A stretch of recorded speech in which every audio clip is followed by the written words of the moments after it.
आदमी में चुगली करने की बड़ी आदत सी।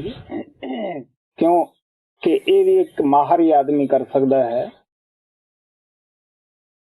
वो किसी नवाब दा नौकर लगन वास्ते गया, क्योंकि ऐसे आदमी को आम तौर देते लोग नौकर नहीं रखते गए, पर वो नवाब ने उसकी आदत दसी भी तेन झूठ बोलन की चुगली करने की आदत है। वो कहता जी मैं बिल्कुल नहीं झूठ बोलता गा, साल च एक दिन मैनू इजाजत दे देनी, बस इन्ना ही काफी है। उन्हें रख लिया भी चलो एक दिन का की है। उन्हें रखा अच्छी नौकरी करे, और एक दिन वो नवाब कहने लग्या तू भैया कपड़े ले जा, मेरे बीवी बच्चों की नाराजी खुशी लिया नाले घरे दे आई। वो घरे आया, घर वाली कहने लगी ये तू कपड़े कुपड़े किवें लिया है, क्योंकि ओदे कपड़े वेख के उन्हें बड़ा चर्ज होया भी ये कपड़े किवें लियांदे है। बस वो झूठ बोलने वाला आदमी कहने लग्या की करा, नवाब साहब पागल हो गए, भूत बन के लोगों को डराउंदे है। और वो उथे रोन लग पी, और जेड़ा वो झूठ बोलने वाला आदमी सी वो बड़ी जल्दी नवाब साहब के पास आ गया। वो कहंदा ओए तू एडी छेती आ गया है कि उन्हें एक कुत्ता पालिया होया सी, एक ऊंट पालिया सीगा। कहने लग्या कि मेरा कुत्ता राजी खुशी है। कहंदा जी नहीं वो तो मर गया। अगे वो किवें मरिया कि तुहाडे ऊंट की जो हड्डी सी वो उहदे गल विच फस गई। हुण नवाब साहब कहने लगे भी ऊंट किवें मरिया। वो कहने लग्या जी तुहाडी बीवी की कबर विच उहदी लत्त फस गई। वो कहंदा भी बीवी किवें मर गई, की हो गया। वो कहने लग्या जी की दसा, वो तुहाडे पुत दे वियोग विच मर गई। हुण नवाब साहब जो सारा टब्बर मरिया सुनिया वो आदियां बोदियां पट्टन लग पिया, रेता मुंह ते पाया, बेचारे ने सुहा पाई। नौकर साहब उथों पतरा बाज के नवाब साहब दे पिंड आए, आके कहने लगे देखो जी नवाब साहब पागल हो गए है, उन्होंने भूत दी छाया है, और वो थोड़ा बड़ा नुकसान करनगे, तो हाथों कोई इंतजाम हुंदा है वो तुसी कर लो। पिंड दे लोकां ने जदों सुनिया वो डले लेके कोठियां दे उपर बैठ गए। हुण नवाब साहब तुहानू पता ही है दुख दा मारिया वाकई सुहासू पाई आउंदा सीगा। लोकां ने नवाब साहब दे खूब डले मार मार के होश भुला दिती। आखिर जब पुलिस ने तहकीकात इस मुकदमे की कीती, वो सारा ही दोष नौकर दे जुम्मे आया। नौकर नूं सजा होने लगी। उन्हें लिखत विखाई, कहने लग्या जी साल विच मैं एक बारी इजाजत ली सी झूठ बोलन दी, मैं कोई गलत काम नहीं कीता गा। तो कबीर साहब कहंदे है कि जाके हिरदे साच है ताके हिरदे आप, और कहने लगे भी झूठ बराबर सच बराबर तप नहीं, झूठ बराबर पाप। सच बोलन दे बराबर ता कोई तप नहीं, ते झूठ बोलन दे बराबर कोई पाप नहीं गा। तो जाके हिरदे साच है ताके हिरदे आप। जिन्हां नूं ये आदत पै जावे बड़ी एक पते दी गल है, वो लोग इस पाप नहीं समझते, वो गल्लां बातां समझते है। मेरा एक खास दोस्त है, ਉਹਦੇ अंदर होर तो सब सिफत है, मेरी बड़ी मदद की उन्हें, लेकिन इन्नी का आदत है एक दूसरे नूं कहण दी भी वो ये है, दूसरा बंदा दूसरे ते गल पैंदा जाके, और ढंग बड़ा उस कोले लड़ाउण दा। और मैं उन्होंने कहा भी हुण तू बजुर्ग हो गया, ये आदत नूं छड्ड दे। वो कहता जी मैं कोई माड़ी काम तो नहीं करता गा, मैं तो सिर्फ गल्लां बातां ही करदा। इस वास्ते आत्मा कहती है कि जिस मन अंदर इन्ने ऐब है, चोरी ये करदा है, चुगली ये करदा है, टिकदा नहीं। ਇਹਦੇ ਨਾਲ मैं किस तरह जिंदगी गुजार सकती है कि जन्मा जन्मांतरा तो मैनू कुराहे पा रहा है। प्यारे बच्चों, अभी जो बाबा जी ने स्टोरी बताई है वो एक झूठ बोलने वाले के बारे में है। बाबा जी अक्सर कहा करते रहे हैं कि संत कोई भी जो हमारी कमियां हैं उनको एक कहानी के जरिए समझाने की कोशिश करते हैं। बाबा जी ये भी कहा करते थे कि संत किसी के मुंह के ऊपर नहीं कहते उसको भी तेरे में ये कमी है, लेकिन वो कहानी के जरिए उसको ये बता देते हैं कि भाई ये तेरे में कमी है और तेरे को ये कमी छोड़नी चाहिए। इसी तरीके से एक झूठ बोलने वाला इंसान था।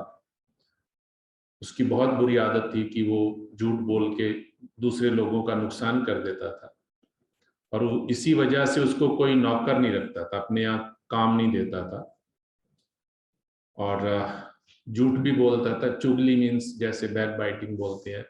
अगर आप वहां पे नहीं हो, कोई इंसान आपके साथ नहीं और आप उसके बारे में कुछ भी उल्टा सीधा बोलो, उसको चुगली बोलते हैं। तो उसकी आदत से सब लोग परेशान थे, और इवन जो वहाँ का जो एक नवाब था, जो भी उस जगह का मुखिया था, जो सरकार चलाता था ऐसा कह सकते हैं, तो उसको भी पता था कि इसकी ये गंदी आदत है। लेकिन उसने उसके पास जाके उसको बहुत बोला कि प्लीज मुझे नौकरी पे रख लो, मैं झूठ नहीं बोलूंगा, और बस मैं साल में एक बार ही झूठ बोलूंगा। उसने भी सोचा चलो साल में एक बार झूठ बोलने से क्या होता है, इसको नौकरी पे रख लेते हैं। तो वो नौकरी पे रहा, ऐसे ही चलता रहा। तो एक दिन नवाब जी ने बोला कि ये मेरे कपड़े ले जाओ और आप मेरे घर पे दे आओ और सब हालचाल पता करके आओ। उसको मौका ही चाहिए था, और वो घर चला गया। और जैसे ही नवाब की वाइफ ने वो कपड़े देखे तो उन्होंने पूछा है भाई ये कपड़े क्यों लाए हो आप नवाब जी। उसने उस वक्त का फायदा उठाया, जो उसकी आदत थी। उसने बोला कि नवाब साहब पे तो भूत का साया, वो पागलों जैसी हरकतें करते हैं, पर मैं ये लेके आया हूँ। ऐसा सुनते ही वो नवाब की बीवी परेशान हो गई और वो रोने लग गई। और जब वो रोने लगी तो वो वहां से भाग गया, और भाग के वापस फटाफट नवाब के पास चला गया। तो नवाब ने पूछा भाई इतनी जल्दी की कैसे आ गए तुम, क्या हुआ? मेरे कुत्ता है एक, मेरा एक ऊंट है, मेरा परिवार है, मेरा बच्चा है, मेरी बीवी, उनके बारे में बताओ। तो वो अपनी आदत के मुताबिक उसने बोला क्या बताऊं, आपका कुत्ता तो मर गया। उसने पूछा भाई कैसे मर गया कुत्ता? कि उसके गले में आपके ऊंट की हड्डी फंस गई थी, तो उस वजह से वो मर गया। उसने फिर से पूछा कि ऊंट कैसे मरा? तो कहता नवाब साहब क्या बताऊं, आपकी बीवी की कवर में ऊंट का पैर फंस गया और उसकी वो मर गया उस वजह से। वो बहुत परेशान हुआ कि मेरी बीवी कैसे मरी। कि नवाब साहब जो मुझे पता चला है कि आपका बेटा मर गया, तो उसके वियोग में, उसके दुख में वो भी मर गई। अब नवाब साहब ने ये जब सुना तो सच में उसको लगा कि मेरा तो पूरा परिवार ही खत्म हो गया। इन बिटवीन वो जो झूठ बोलने वाला इंसान था वो वहां से भाग गया, और नवाब साहब ने तो पागलों वाली हरकतें करनी थी। वो अपने सिर में रेत डालने लगा और पागलों जैसी हरकतें कर रहा था वो। और वो उनके गांव चला गया और जाके वहाँ गांव में बोलता है कि देखो नवाब साहब तो बिल्कुल ही पागल हो गए, उन पे बहुत जबरदस्त भूत का साया है और वो गांव की तरफ आ रहे हैं। भाई आप अपना देखो, बचाव कर सकते हो कर लो, वो बहुत नुकसान कर सकते हैं आपका। तो लोगों ने पत्थर उठाए, जैसे देखा नवाब साहब की वही हालत थी जो उसने बताई थी। मेहरबानी तो उसी बंदे की थी, उसने झूठ बोल के नवाब साहब की वो हालत की। और लोगों ने पत्थर मारे, वो बेचारा बेहोश हो गया। जब इन्वेस्टिगेशन हुआ, पुलिस आई, सब कुछ पता किया, तो पता चला कि ये सब कुछ उस झूठ बोलने वाले के बंदे की वजह से हुआ है, जो उसने आके झूठ बोला और गलत बातें फैलाई, उस वजह से ही सब कुछ हुआ है। अब वो सजा का टाइम आया तो उसने वो जो एक नवाब ने चिट्ठी लिख के दी थी, उसको लिख के दिया था कि तुम साल में एक दफा झूठ बोल सकते हो, उसने वो दिखा दी। बाबा जी ने इस कहानी के जरिए ये कहने की बताया हमें कि हमें ना तो झूठ बोलना चाहिए और ना ही हमें किसी की बैक बाइटिंग करनी चाहिए। ये बहुत बहुत बुरी आदत है। और जैसे बच्चे स्कूल जाते हैं और कई बार होमवर्क नहीं करके लाते, मैंने देखा है हमारे यहाँ पे भी बच्चों के साथ ऐसी चीजें मैंने देखी हैं कि वो स्कूल पढ़ने जाते हैं और ना तो डायरी लिख के लाते हैं, अगर होमवर्क मिला है तो आके घर पे झूठ बोलता था कि जी आज तो होमवर्क नहीं मिला या मेरी कॉपी गुम हो गई। जब धीरे धीरे उसका भी इन्वेस्टिगेशन हुआ तो पता चला कि वो झूठ बोलता है। उसकी वो आदत छुड़वाई और आज वो बच्चा बहुत अच्छा पढ़ाई कर रहा है।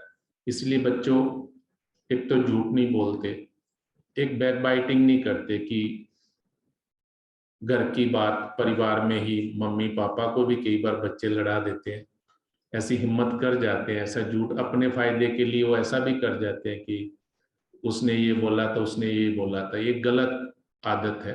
बाबा जी इसको बिल्कुल भी पसंद नहीं करते थे। बाबा जी ने अभी जैसे बताया कि उनका एक दोस्त था और उनको ये आदत थी कि वो सेवादार जैसे इकट्ठे बैठे होते थे तो वो बातों बातों में ही इसकी यहाँ की वहां करके और वो लड़ा देते थे आपस में। तो बाबा जी ने उनको बहुत बार बोला कि भाई आप ऐसे मत किया करो। हालांकि उन्होंने बाबा जी के साथ बहुत टाइम बिताया था और बहुत ही शुरुआत में और लास्ट मोमेंट तक उन्होंने बहुत बाबा जी के साथ रहे हैं और हेल्पिंग हैंड रहे हैं बाबा जी के। लेकिन उनकी बहुत बुरी आदत थी कि वो सेवादारों को, लोगों को आपस में लड़ा देते थे। जब भी बाबा जी उनको कहा करते थे कि भाई ये तेरी बहुत बुरी आदत है, आप ऐसे मत किया करो, तो आगे से वो कहा करते कि बाबा जी मैं तो कुछ भी नहीं कहता, मैं तो जस्ट बातें ही कर रहा था।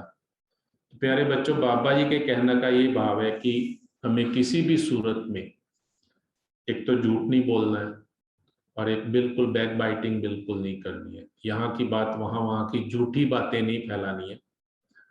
कई बार हमने देखा है कि ऐसी झूठी बातों से घरों में बहुत विवाद हो जाते हैं, आस पड़ोस में भी विवाद हो जाते हैं।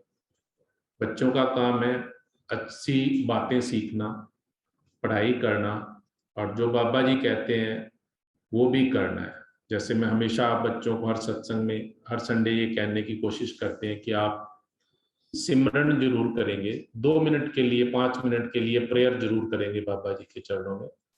पढ़ाई दिल लगा के करनी है और कोई भी बुरी आदत जो बाबा जी सत्संग में बताते हैं, अभी आप बच्चे हो, बाबा जी हमेशा कहते रहे कि बच्चे प्लेन पेपर होते हैं, उस पर कुछ भी लिखो, जो अच्छा लिखोगे, अच्छी हैंडराइटिंग से लिखोगे वो बहुत अच्छा लगेगा। अगर अच्छा नहीं लिखोगे, पढ़ने में भी मुश्किल है और आगे पढ़ाई में भी आगे भी अच्छा नहीं रहेगा। इसलिए प्यारे बच्चों, दिल लगा के पढ़ाई करनी है और जो बाबा जी सत्संग में कहते हैं वो भी अपनाना है, और क्योंकि वो बहुत जरूरी है। मैं हमेशा बाबा जी की आप सबको ये बात याद दिलाता हूँ कि बच्चे सत्संगियों के घरों में स्पेशल आत्माएं होती हैं। उन आत्माओं को सत्संगियों के घरों में जन्म दिया जाता है जो गुरु की चोण में होते हैं, जो गुरु द्वारा चुनी हुई आत्माएं होती हैं। तो बच्चों से ये बहुत जरूरी है कि आप समझो कि आप बाबा जी के स्पेशल हो और आप स्पेशली बन के रहोगे। और स्पेशल बनने के लिए बहुत जरूरी है कि दिल लगा के पढ़ाई करोगे और जो बाबा जी सत्संग में कहते हैं वो जरूर करोगे।